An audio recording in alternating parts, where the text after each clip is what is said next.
Isso aqui é um ensaio. Você vê, no ensaio a gente já descobre, né? Eu ia usar a bermuda, né, por debaixo. Mas não precisa, né? Porque eu estarei com essa calça aqui. E creio que não terá problema colocar a outra por cima, né?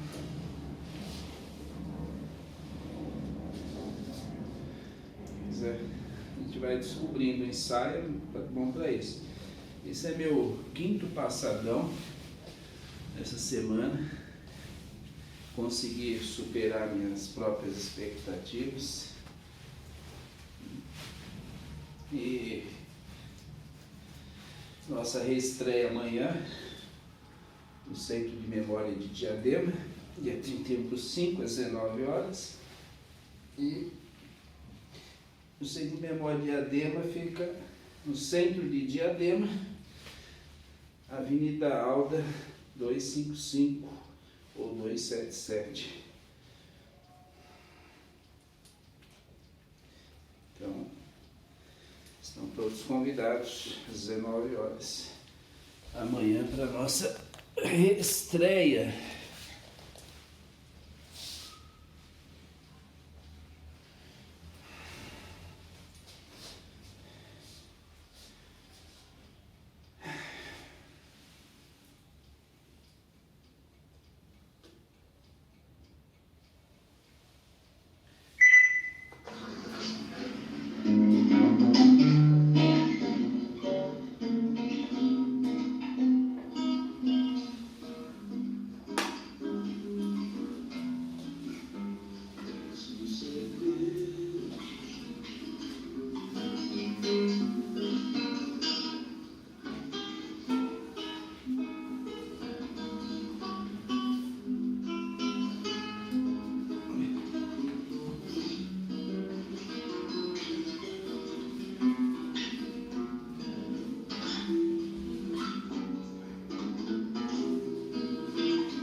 Achava-me um dia diante dos guichês do London Bank à espera de que o pagador gritasse a minha chapa quando vi a cochilar num banco ao fundo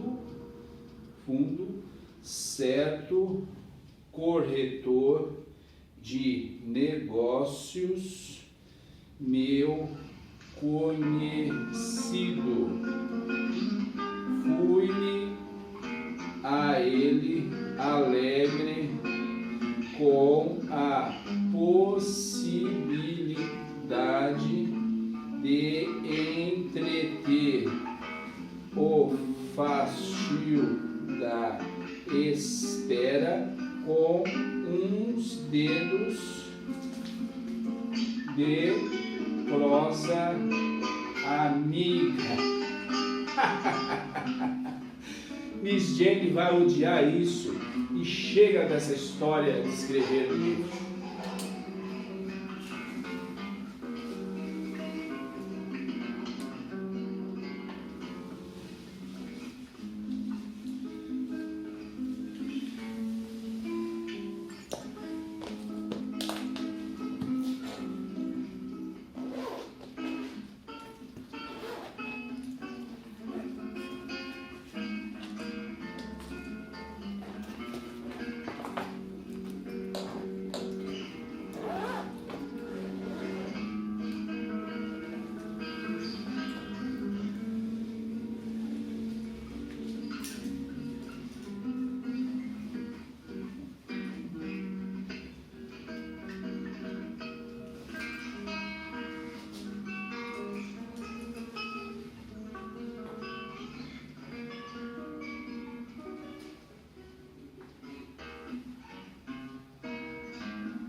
Bom.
Boa noite.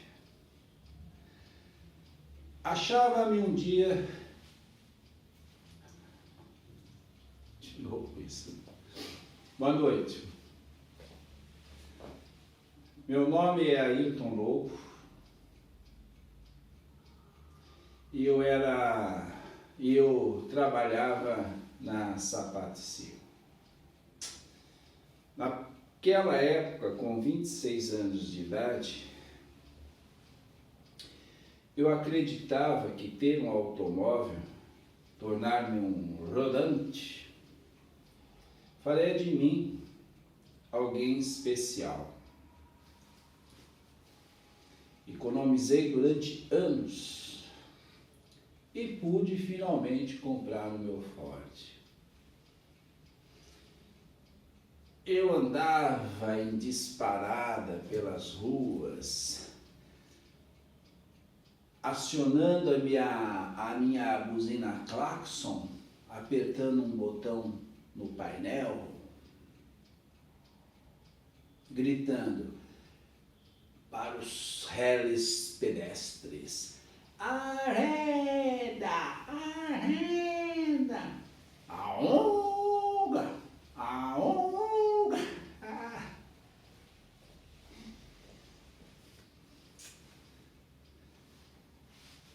Ao ir a trabalho a uma cidade próxima, logicamente fui de automóvel.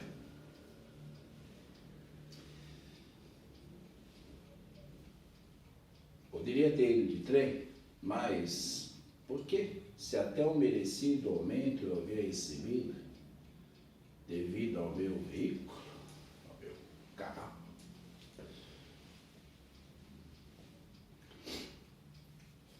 E lá ia eu, 60 quilômetros por hora.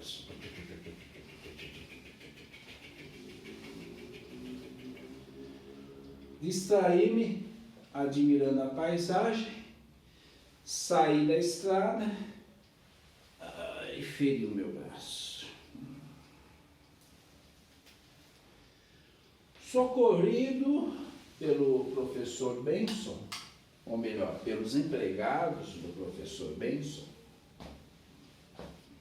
fui levado à sua mansão, mais conhecida como Castelo, devido a uma alta torre de metal. Era uma imensa propriedade construída em uma mata,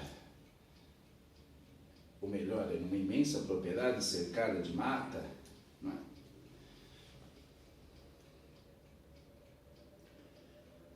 Lá conheci o próprio professor Benson, no qual eu já havia conhecido de vista, na verdade, lá no banco.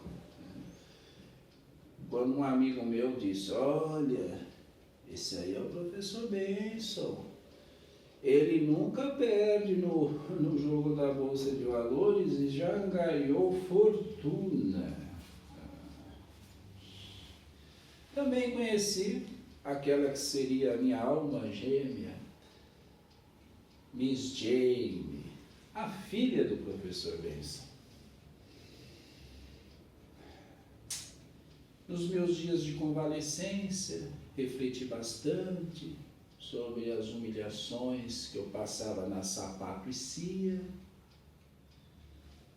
Cheguei à conclusão que não havia possibilidades de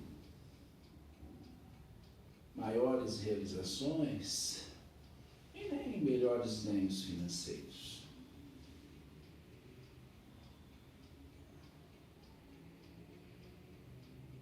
Eu era um cara sou um cara comum, né? Mais ainda, uma pessoa comum, uma inteligência mediana, né? Apesar de ler um pouco de tudo aqui e ali, e eu observava os empregados do professor Benson, que mais pareciam autômatos mudos, robôs.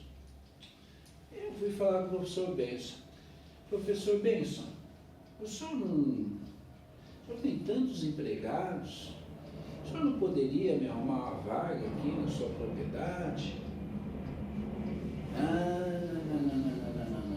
eu já tenho funcionários demais, empregados demais.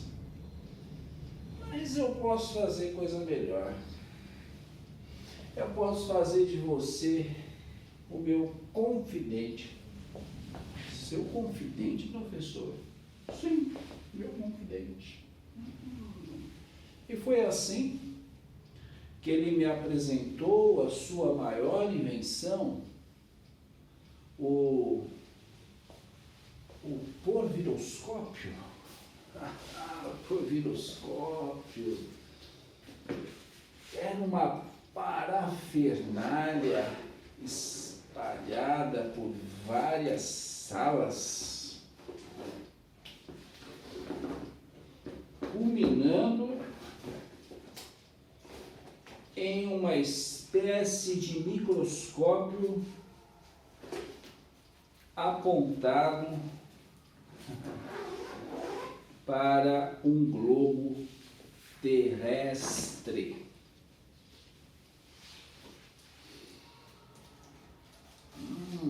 Através da concentração de energias, pois tudo era a vibração do éter e resultado de um interferente, conseguia-se um corte anatômico do espaço-tempo, tanto no passado quanto no futuro, o qual poderia ser analisado, visualizado e analisado.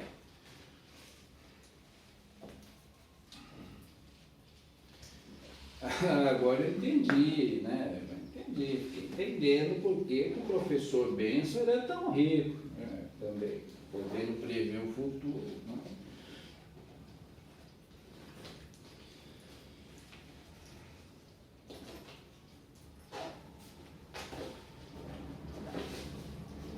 Bom, fato é, né, o previsível aconteceu. Devido às condições de saúde do professor Benson, ele faleceu, morreu. E eu tive que voltar à minha função de representante comercial, meu emprego.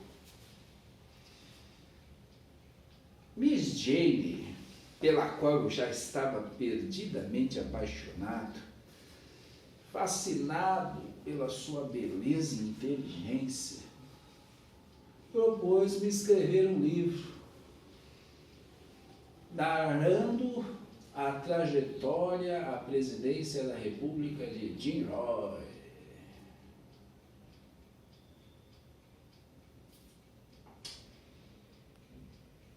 Os Estados Unidos para Miss Jane era resumido assim, opondo o filósofo Emerson ao pensador Rousseau.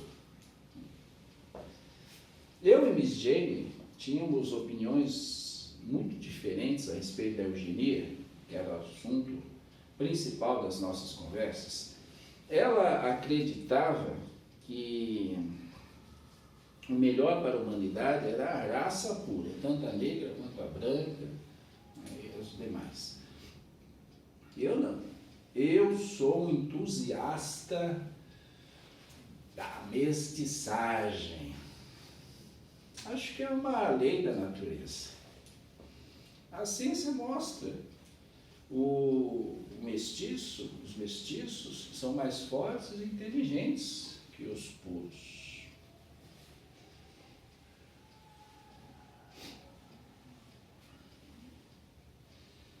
Miss Jane me falava, né, então, de Jim Roy, o titã, o gênio da raça, o personagem, né, o histórico de caráter ilibado, opondo-se, ele, né, líder da Associação Negra, opondo-se ao presidente Kellogg, então em exercício nos Estados Unidos, no ano de 2228, né, que é no futuro,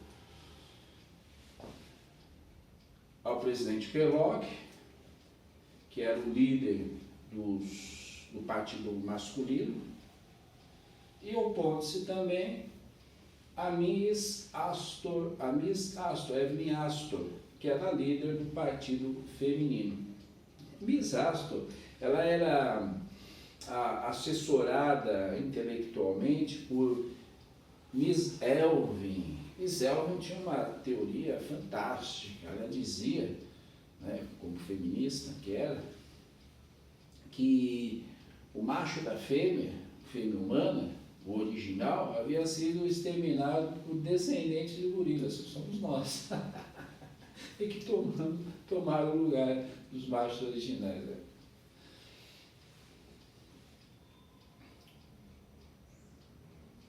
Eu comprei papel e, inspirado nos maiores escritores, principalmente o genial Machado de Assis, eu comecei a escrever e reescrever o primeiro capítulo. Eu me lembro até hoje, né? A ânsia com que cheguei no castelo de Miss Jane, na mansão de agora de Miss Jane. Já fiz o primeiro capítulo, Miss Jane. Bravos, bravos. Bravo, bravo.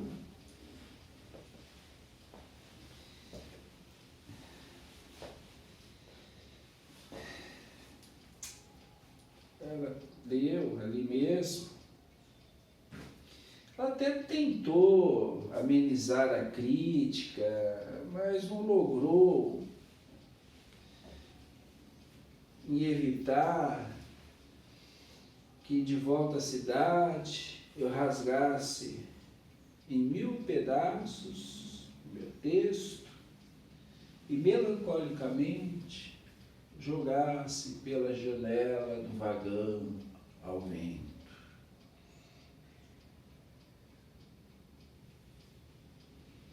No domingo seguinte, né, porque era todo domingo, domingo após domingo, né, eu voltei para rever Miss Jane e cheguei de mãos vazias. Não refez o primeiro capítulo?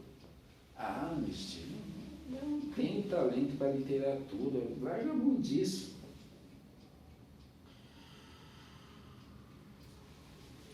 Que vaidosos moços, pense no meu pai, que fazia e refazia a mesma experiência, quantas vezes fosse necessário. Tá bom, Miss Jane, tá bom. De volta ao meu quartinho humilde, aquela mesma noite, comecei a escrever, sem rasuras, de um jacto, como se eu estivesse a correr com meu saudoso Ford nas estradas sem fim. Eu queria deliberadamente, sabe,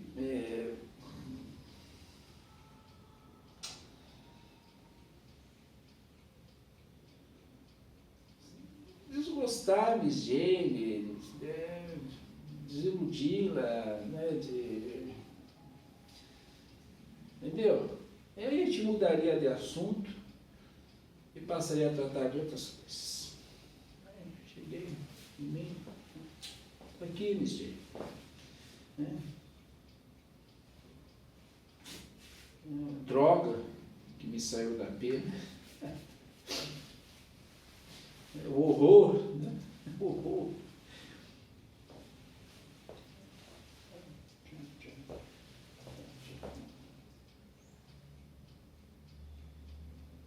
Que ótimo!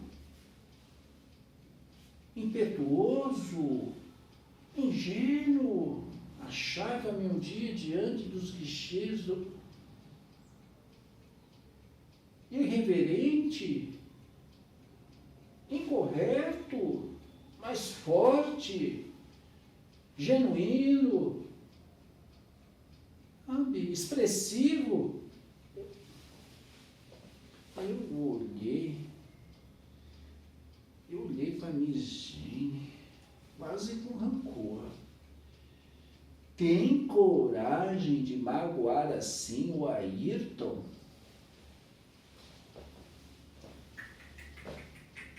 Eu sou incapaz de ironia. E olhei aqueles lindos olhos azuis de Miss Jane e vi refletido ali a pureza de sua alma. O que eu acabo de dizer é a pura expressão do meu pensamento. Faço o livro inteiro neste tom que eu lhe garanto sucesso. Voltando à história de Jim Roy. A eugenia dava a impressão de que os brancos primavam pela qualidade, enquanto os negros insistiam em aviltar pela quantidade. E isso acirrava ainda mais o racismo irracional dos brancos contra os negros. Os brancos queriam, vocês têm uma ideia, extraditar os negros para o Vale do Rio Amazonas, e só não faziam porque a lei não permitia. Já Jim Roy não, o gênio, o titã, entendeu? A figura de caráter ilibado, consciente de todo o sofrimento que a sua raça teve, né? O seu povo teve para atravessar oceanos, ele dizia, seria melhor, ao invés de extraditar o negro, né, dividir o país em norte e sul. Porque o negro ele deu suor e sangue para a formação da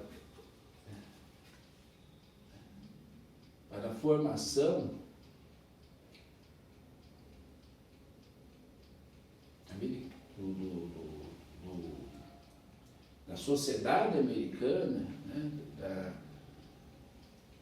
Certo? E ele tinha tanto direito quanto os brancos ao país, à nação, né? Ao país, à pátria.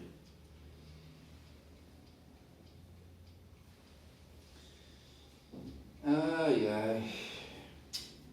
O território,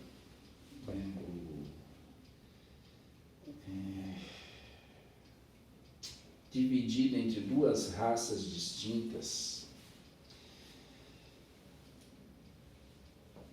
perturbava a felicidade nacional.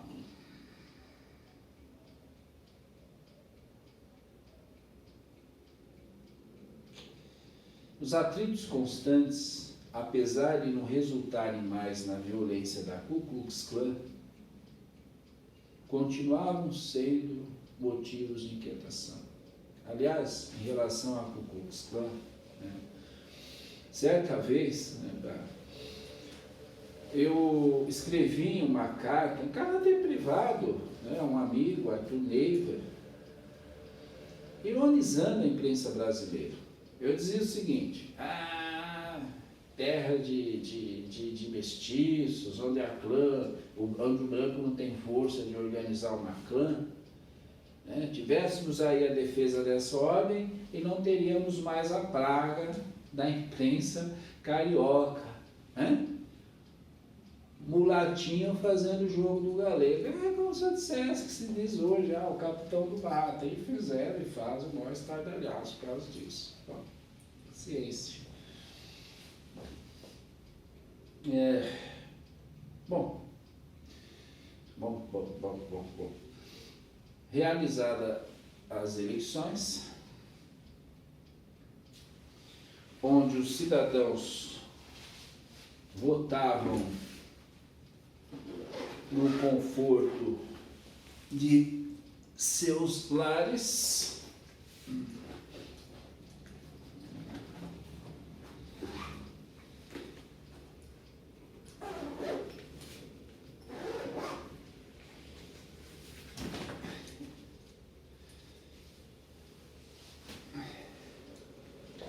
pilim-pim-pim, pilim-pim-pim, pilim-pim-pim. Assim. Sendo o resultado publicado em minutos, né? Logo depois. Um telão gigante, aquele telão maravilhoso. Vencera Jim Roy, para desespero dos brancos e das feministas, que logo se uniram, né? Os inimigos logo se uniram.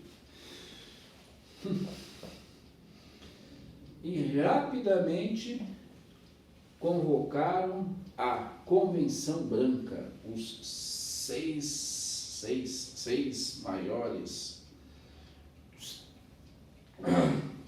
os 6 homens mais expressivos da sociedade americana, né? George Arbor, morador de Detroit, chefe da indústria de bonecas falantes.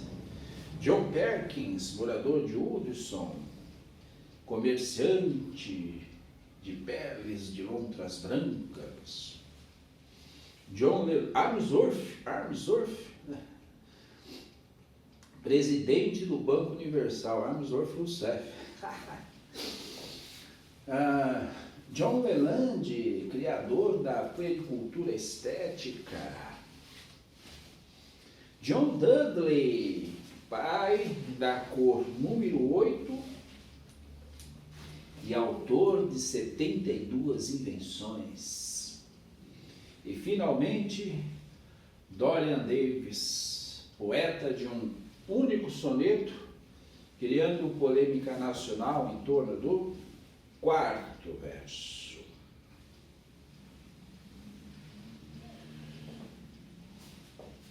Essa convenção não era igual àquela da Revolução Francesa, não, de 1789. Imagine aquela carnificina, aquele sangue todo, aquela baderna. Imagina, em paz, em ordem, com parcimônia. Os sábios chegaram à conclusão e decidiram: vamos exterminar os negros com os raios ômega através do alisamento do cabelo.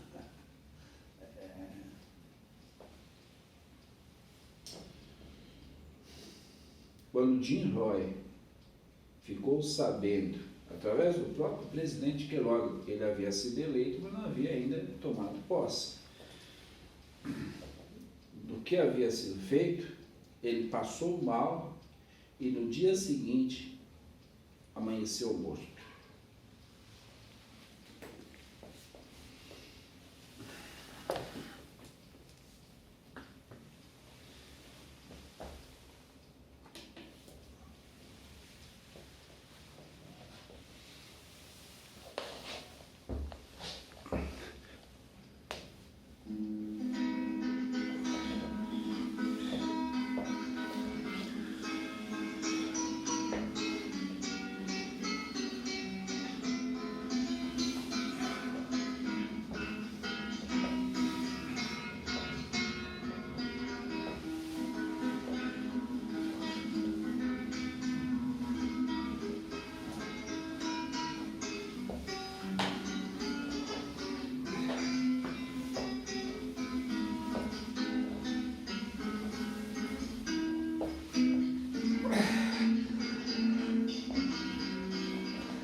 O beijo de Barrymore.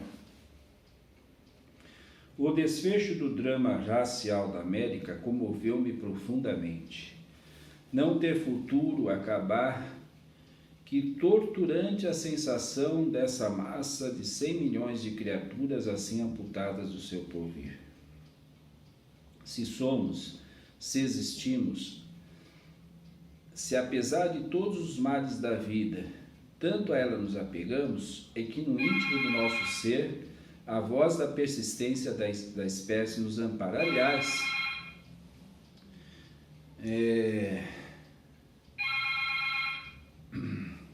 quem sabe se essa extinção de um ramo da grande família humana não representará no futuro a diminuição do patrimônio. Aliás, também, esquece esse aliás.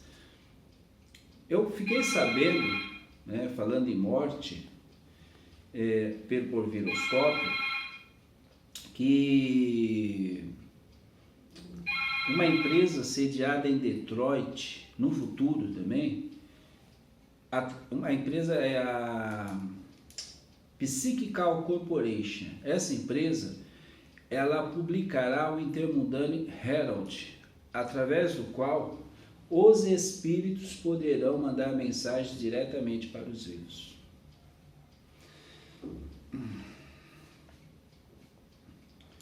Bom, a meio da vida de cada criatura já é a prole da espécie. A meio da vida de cada criatura já é a prole o que lhe dá coragem de viver até o fim. O celibatário se equivale por triste ponto final, sente-se um corpo estranho no tumulto biológico, quase um amaldiçoado. Que dizer de um povo inteiro assim amputado da sua descendência? A ver-se envelhecer sem um choro de criança que o faça pensar no amanhã. Dia final, dia já em crepúsculo, rápido para uma noite eterna. Fosse eu um filósofo e teria ali matéria para esmoer o cérebro no imaginar e reimaginar a infinita maravilha do Formidando 4. Mas não era filósofo. Quem ama não filosofa, apenas suspira, e eu suspirava de comover penedos. Jane. Bom, se vocês querem saber o final da história, comprem o meu livro.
Eu vejo vocês na fila de autógrafos.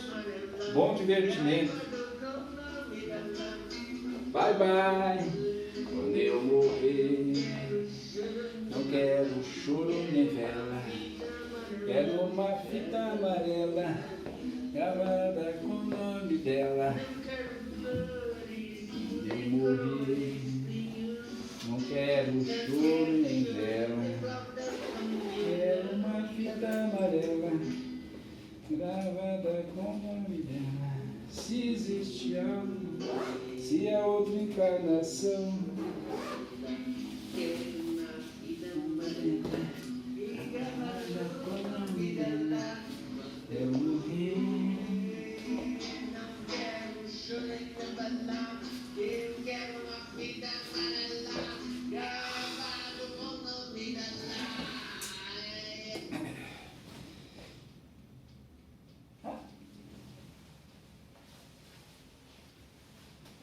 Olha,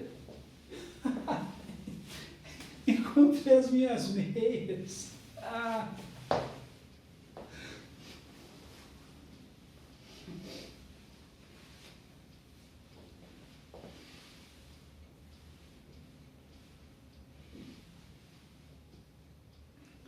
Agora eu só vou me trocar, vocês aguardem para a gente beliscar ali uns petiscos, né, para um negócio e trocar uma ideia, né, sabe? Um pouquinho de tempo, uns 15 minutos. Obrigado.